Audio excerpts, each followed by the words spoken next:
அனைவருக்கும் அன்பான வணக்கங்கள். இது மகா பெரியவா ஆன்மீகம் யூடியூப் சேனல். 18/7/2025 ஆடி மாதத்தின் 2ஆம் நாள் வெள்ளிக்கிழமை. ஆடி மாதத்தின் முதல் வெள்ளிக்கிழமையில நீங்க செய்ய வேண்டிய ஒரு எளிமையான சூட்சம பரிகாரத்தை பத்தி இந்த பதிவுல நாம பார்க்க இருக்கிறோம். பதிவை பார்ப்பதற்கு முன் ஒரு சிறிய அறிவிப்பு. ஆடி அமாவாசை என்று அல்லது ஆடி கிருத்திகை என்று அல்லது ஆடி பூரம் என்று நாக சதுர்த்தி, நாகப்பஞ்சமின்னு இந்த ஆடி மாதம் முழுவதுமே ரொம்ப ரொம்ப விசேஷ தினங்கள் இருக்கக்கூடிய ஒரு மாதம். இந்த மாதத்துல நீங்கள் ஆதரவற்றவர்களுக்கு உணவளிக்க விரும்பினால் 9344692042 இந்த வாட்ஸ்அப் எண்ணுக்கு தொடர்பு கொள்ளுங்க. ஆடி அமாவாசை என்று நீங்கள் ஆதரவற்றவர்களுக்கு உணவளித்தால் நீங்கள் தெரிந்தும் தெரியாமலும் செய்த பாவங்கள் நீங்கும், கர்மவினை நிச்சயமா தீரும். மேலும் தகவலுக்கு வாட்ஸ்அப் பண்ணுங்க, தெளிவான விளக்கம் உங்களுக்கு கொடுக்கிறேன். இந்த ஆடி மாதத்தின் முதல் வெள்ளிக்கிழமையில நீங்க செய்யக்கூடிய இந்த சூட்சம பரிகாரத்தால் நிறைய பேருக்கு வீட்டில் ஏதாவது ஒரு சின்ன பிரச்சனை வந்தோடனே மனசுக்குள்ள ஒரு பயம் இருக்கும். நமக்கு யாராவது செய்வனை செஞ்சிருப்பாங்களோ, யாராவது ஏதாவது செஞ்சு வச்சிருப்பாங்களோ, நம்ம வீட்டுக்கு வந்தவங்க யாராவது நமக்கு எதை செஞ்சு வச்சுட்டாங்களோ அப்படிங்கிற பயம் நிறைய பேருக்கு இருக்கும். அதுவும் 50 வயதை கடந்த பெரியவர்கள் இருக்கிற வீட்டில் முதல்ல குழந்தைகள் உடம்பு சரியில்லைனாலோ அல்லது தொழில் ஏதாவது பிரச்சனை வந்தாலோ எல்லாம் கண் திருஷ்டி தான்ப்பா காரணம் அப்படின்னு சொல்லுவாங்க, கேள்விப்பட்டிருப்பீங்க.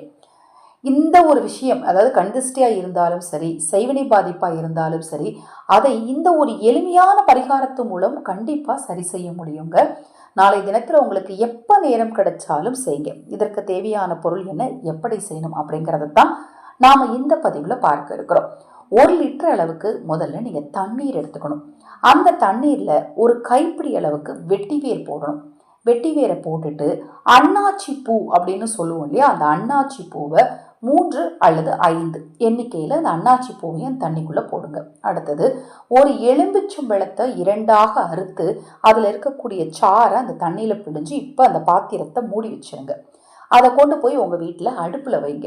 அந்த தண்ணியானது தரன்னு கொதிச்சு தட்டு தூக்கி வெளியில் ஆவி வரும் இல்லையா, தட்டை நீங்கள் திறக்கவே கூடாது. அந்த ஆவி வெளியில் வரும்போது அடுப்பை ஆஃப் பண்ணிவிட்டு நல்ல ஒரு துண்டு அல்லது துணியை வச்சு அந்த பாத்திரத்தை அப்படியே தூக்கிட்டு வந்து உங்கள் வீட்டுடைய நடு ஹாலில் வைக்கணும். வச்சுட்டு அந்த மூடியை நீங்கள் திறந்துருங்க.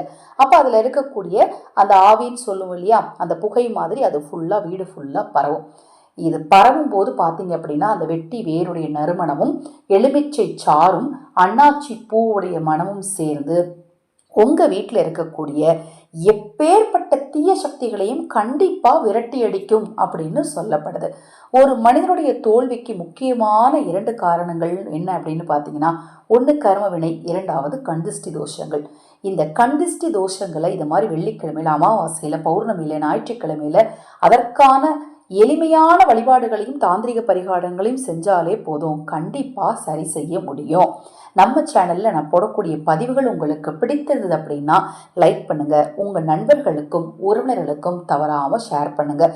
இந்த ஆடியோக்கு கீழே கமெண்ட் பாக்ஸில் ஜெய் வாராகி, ஜெய் வாராகின்னு டைப் பண்ணுங்கள்.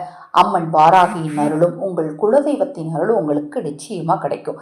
இந்த பரிகாரத்தை நீங்கள் செய்து முடித்த பிறகு அந்த தண்ணீர் எடுத்துக்கொண்டு போய் அப்படியே கால்படாத இடத்துல அப்புறப்படுத்திடலாம்.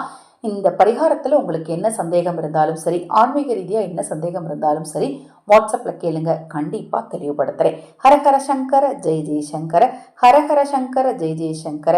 மகா பெரியவா திருவடிப்பாதம் சரணம் சரணம். இந்த பதிவினை கேட்டுக்கொண்டிருக்கும் உங்களது அனைவரது வாழ்விலும் மகா பெரியவா அருளால நல்லதே நடக்கட்டும்.